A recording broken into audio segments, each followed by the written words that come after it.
As vaias para Vinícius Júnior, na vitória do Real Madrid sobre o Levante, não passaram despercebidas e repercutiram forte na imprensa espanhola.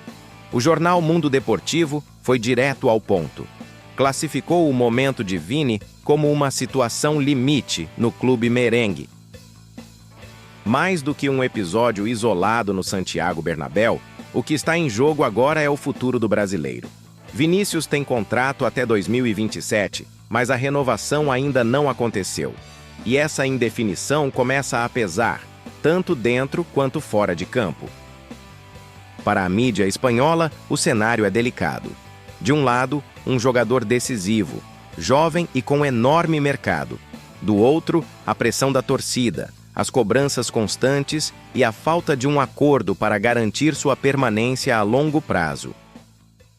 Eugênio, é uma coisa assim improvável, eu até brinquei sobre você olhar Vini e Bellingham sendo vaiados, o Real Madrid sendo criticado pela sua torcida, mas é que eu acho que é um acúmulo, né? O torcedor que vai para esse jogo ganha do Levante, 2-0, mas ele vai acumulando as coisas e desabafa nessa partida, né? E mesmo hoje, assim, o time venceu 2-0, beleza, mas a vitória foi da metade do segundo tempo para frente. Difícil. Então, assim, as vaias que foram ouvidas no intervalo foram vaias no 0-0 contra o Levante no Bernabéu. A temporada do Vinícius é uma temporada ruim, não é uma grande temporada. O anterior já foi. Então, assim, é raro... Quer dizer, abaixo do que ele pode entregar. Sem dúvida. E bem menos participativa em gols e assistência, participação em gols baixa dele. Sim. Então, assim, um clube dessa magnitude, quando tá performando nesse nível, isso tem ressonância.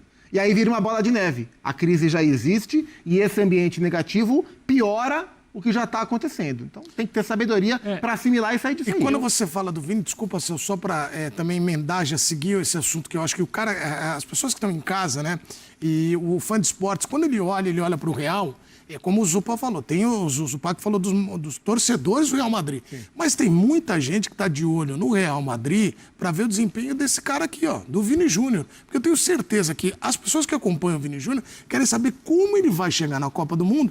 E lembrando que a Copa é daqui a alguns 5 meses, a convocação de março, onde o Vini vai se inserir num ataque de seleção brasileira. Você acredita que ele também esteja oscilando, assim como o Real? Eu acho que se a Copa fosse... Se o ser titular ou não na Copa do Mundo e a Copa fosse amanhã, fosse medido por desempenho, o Vinícius Júnior não seria titular da seleção brasileira. Pelo menos isso no meu entendimento, porque tem outros jogadores que têm jogado melhor do que ele. O próprio Rafinha e o Estevão, para mim, seriam os dois escolhidos para jogar nessa função de jogadores abertos na seleção. Então, assim, olhando perspectiva do Vinícius Júnior, acho que a preparação vem muito mal, Edu. Então. Muito mal. E ele olha para o lado e vê o Rafinha titular, goleador do Barcelona, um dos. Ele olha pro Chelsea, vê o Estevão muito bem. E mesmo que o Estevão às vezes não entre, hoje, por exemplo, nem ficou no banco de reservas, mas enfim, ele é o cara da era Ancelotti que mais marcou gol. Então esse cara provavelmente já está garantido. Eu acho que o Estevão é um caso de um jogador que joga melhor na seleção do que no clube. O Estevão do Ancelotti é melhor do que o Estevão do Chelsea, até porque o Estevão do Chelsea também está começando. Exato, mas ele está garantindo a titularidade dele no campo. Exato. No campo. E a titularidade do Vini, ela vai se perdendo. Não, é só isso. E a titularidade do Vini, ela vai se perdendo, porque é um Real Madrid que realmente não é um... Não, ele brigue com o Matheus Cunha para jogar por dentro. Por dentro. Mas ali, lembre também que pode ter um Rodrigo nessa posição, pode ter um Neymar. Hoje são 5 para 4 vagas. Eu tô tirando o Neymar da conversa, porque acho que o Neymar ainda não faz parte desse grupo. Mas são 5 para 4 vagas, né? Vinícius, Rodrigo, Estevão, Matheus Cunha e Rafinha. Porque quando o Ancelotti achou esse quarteto, o Rafinha estava machucado. E esse quarteto jogou bem pela seleção brasileira sem o Rafinha. Na condição que o Rafinha tá, ele joga, ele vai jogar. Então são 5 para 4 vagas. Alguém vai dançar. Por nome, dançaria o Matheus Cunha. Por bola, não dançaria o Matheus Cunha. Ô, Eugênio, sabe por que eu gosto de perguntas desse tipo pra gente analisar? Porque a gente tem que analisar jogador de uma maneira diferente sempre. Você tem ali 30 no grupo, 35, no seu grupo que pensam e reagem diferente. O Vini, lembra quando ele estava na Europa também, que ele oscilava e na seleção ele era tímido? Lembra do Tite dar uma entrevista pra gente aqui na ESPN, que eu perguntei pra ele do Vinícius Júnior. Quando o Vinícius, ele falou, cara, o Vinícius ainda tá tentando se soltar em seleção brasileira. Mas ele ainda tá tentando. Então. Ele nunca se soltou. Como é que tá? Como é que você imagina que tá a parte mental do Vini pensando em Copa do Mundo também com essas oscilações todas? Não tá boa, obviamente que não tá boa. O Vini caiu de produção desde a temporada passada, nessa agora caiu um pouco mais. Ainda é um jogador capaz de fazer o gol que ele fez, a jogada que ele fez no gol lá contra o Barcelona na semana passada, uma jogadaça. Né? Saiu driblando, botando todo mundo debaixo das bolas debaixo das pernas, driblando, fazendo uma jogada maravilhosa. Ele é capaz de fazer isso, só que não tem feito com regularidade. Essa é uma questão. Você não pode prescindir de um talento como esse. Porém, acho que o Vini, pela personalidade dele, ele está perdendo a briga. Porque ele comprou muita briga. Não só a briga contra o racismo, que é fundamental, que é importante, mas ele sempre foi um jogador muito provocativo em campo, de estar o tempo inteiro provocando os adversários. E ele virou o alvo de praticamente todo o país. Todo mundo quer tirar uma onda em cima do Vini.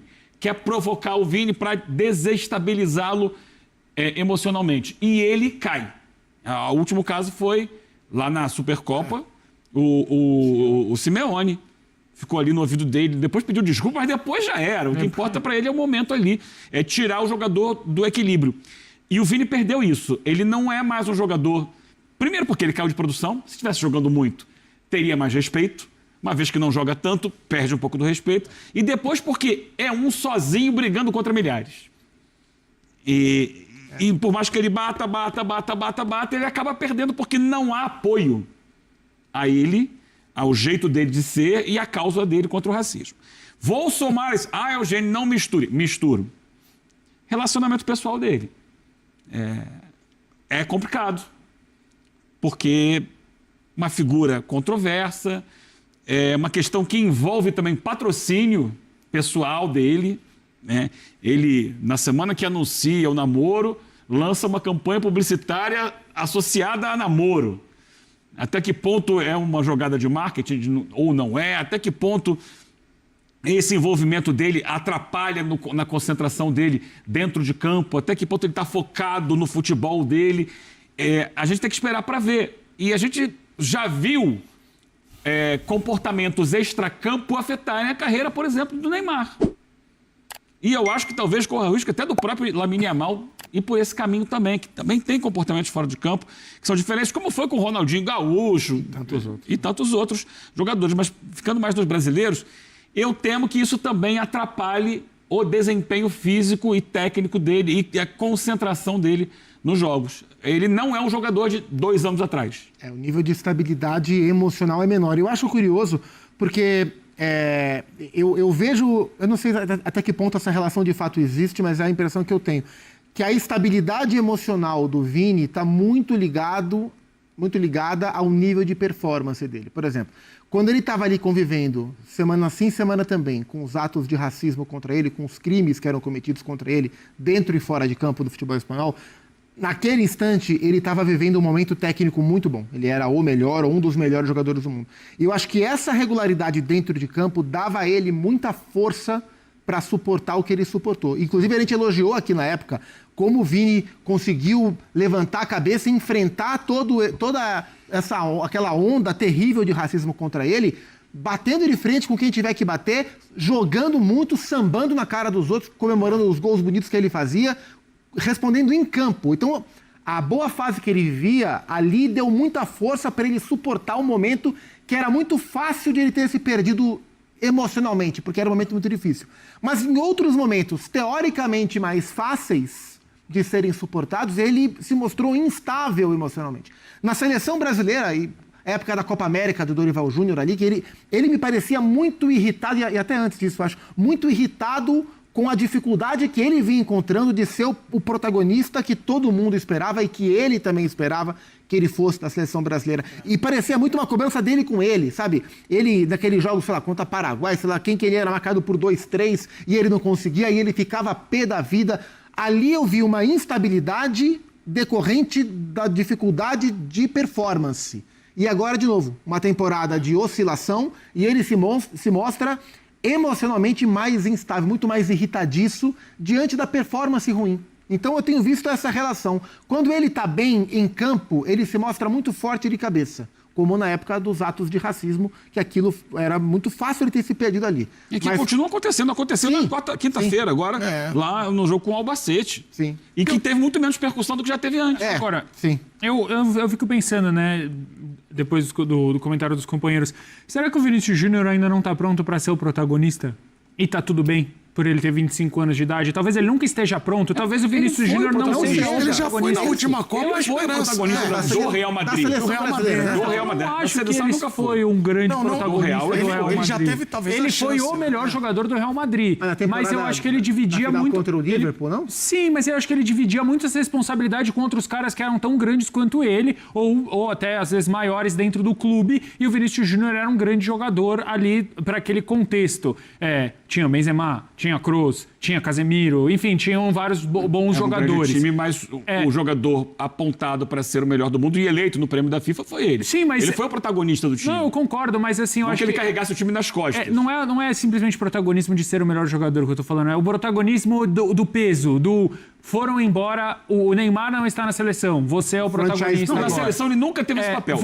Nunca. Saíram os jogadores do Real Madrid que estavam lá há mais tempo, você é o cara que está lá há mais tempo, seja agora, saiu o Kroos, seja o protagonista. Aí chega o Mbappé e em tese divide esse protagonismo com ele, hoje o Mbappé é o protagonista do time. Assume o protagonista. Então, talvez, não sei, isso aqui é só um pensamento. Será que ele precisa ser sempre o protagonista? Porque na seleção brasileira, por exemplo, ainda que ele nunca tenha sido protagonista, Vinícius Júnior nunca se escondeu.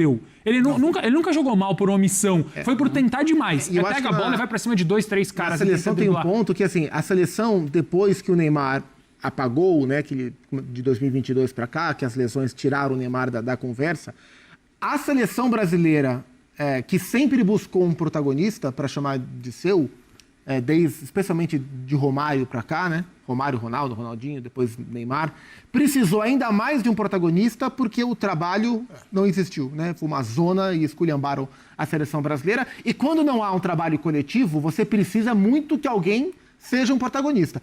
Eu acho que a partir do momento em que agora a gente vive uma era mais tranquila da seleção brasileira, com um treinador que ele é o protagonista e consegue trabalhar o coletivo melhor, talvez o Brasil não tenha essa demanda de alguém ser o protagonista. Eu acho que isso pode ser muito saudável para a seleção brasileira. Eu acho que esse é um problema uma coisa meio Palmeiras do Abel, sabe? Então, eu acho uma coisa... É a esse vaga é um problema. ali que tecnicamente o cara pode chegar. Não, todo mundo bem e eu acho que o não ser o protagonista às vezes ajuda. É isso que eu tô falando. Ajuda. O Vinícius Júnior ajuda muito. No Barcelona, ele não é o protagonista. E tá jogando uma enormidade, tá tudo bem. Então, mas eu acho que esse é um problema mais de fora do que de dentro. Essa busca por um protagonista. É uma coisa cultural, né? É uma coisa do brasileiro da mídia, uma talvez coisa do torcedor, de vender a individualização do futebol. Esse cara aqui coloca no pedestal. A Por quê? Copa de fulano, a seleção brasileira, historicamente, não foi guiada por protagonistas. Vamos lá, Copa de 58. A gente lembra muito, o Pelé com 17 anos. O Pelé não era o protagonista. O Garrincha. O dono do time era o Didi. Sim. O Pelé veio durante a Copa, né? Nem Pelé. Isso é verdade. Ou seja, quem fez mais gol? Vavá. Você dividia. Bellini na zaga. Beleza. 62, acho que aí sim o Garrincha meio que coloca o time nas costas. E ele assume porque o Pelé se machuca. O Pelé se machuca. Era o Pelé o protagonista. 70, tinha o Pelé, o maior jogador do mundo, mas não era só o Pelé. O time, o artilheiro foi o Jairzinho, o Gerson jogou muita bola. Mas as coisas giravam em volta dele, né? Inclusive extra-campo, né? Tinha a figura do Pelé. Última que Copa. Era uma grande imagem. Mas no campo... Não, no campo não. Não era um time assim, dá a bola no Pelé que ele vai resolver. Não, todo mundo jogou. Rivelino jogou, Tostão jogou, Jairzinho foi o artilheiro, o Gerson por trás. Então, assim, depois, 94, Romário, beleza. Só que o Romário era uma posição dentro do time.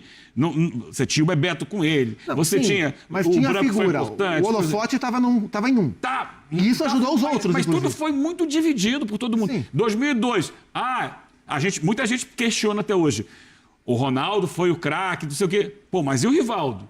E o Ronaldinho Gaúcho, que foi decisivo em alguns momentos. Então, assim, você não pode pegar um jogador e querer jogar em cima dele, qualquer que seja o jogador. E eu acho que a gente viveu um problema no Brasil nos últimos 15 anos, que foi pegar o Neymar e colocar em cima dele. Resolve aí. E o futebol não é resolver Mas um cara sozinho. eu não vejo mal nenhum em você ter um protagonista no time. É que eu acho que o protagonista ele precisa estar pronto e aguentar a pressão de ser o protagonista. Esses caras que você citou, eles eram protagonistas. O Ronaldo era o protagonista. O Romário era protagonista. Agora, o time não deixava de existir quando ele não jogava. Quando não ia bem, o time ia... Então, assim, você tinha outros jogadores. Eu acho que esse é Cria um exatamente ambiente que, assim, o que a gente viu nos últimos anos na seleção brasileira. Dá a bola no Neymar pra ele resolver, não pode ser isso. Não, mas eu acho O time tem que ser coletivo. Acho que na seleção brasileira tem uma questão muito maior. E não que pode a jogar isso bagunça, assim. que aconteceu tudo. Bom, mas eu torço muito pro Vini Júnior, que na minha opinião o Brasil vai ser hexa. Eu fico falando pra vocês nos programas, mas eu tô torcendo pro Brasil ser hexa. E acho que todo mundo tá torcendo pro Vini Júnior e bem também. Vai ser. É totalmente normal a vaia também, né, Edu? Só pra gente deixar claro aqui, Sim. é totalmente normal. O torcedor tem todo o direito de vaiar. O Vinícius Júnior, a gente tá falando aqui, não faz uma boa temporada. O torcedor paga ingresso, seja o torcedor que vai lá a passeio, seja qualquer outro torcedor, o torcedor que aparece lá de quarta e domingo no Santiago Bernabéu, tem todo o direito de vaiar o Vinícius Júnior e se ele bem entender que precisa vaiar até o final da temporada, até o Real Madrid ganhar um título, se ele não ofender, não cometer nenhum crime, não tá jogando muito bem Tá mesmo. jogando bem. A pergunta que fica é clara. O Real Madrid vai blindar Vinícius Júnior como protagonista do futuro? Ou esse desgaste pode abrir espaço para uma mudança de rumo? Esse capítulo da história ainda está longe do fim.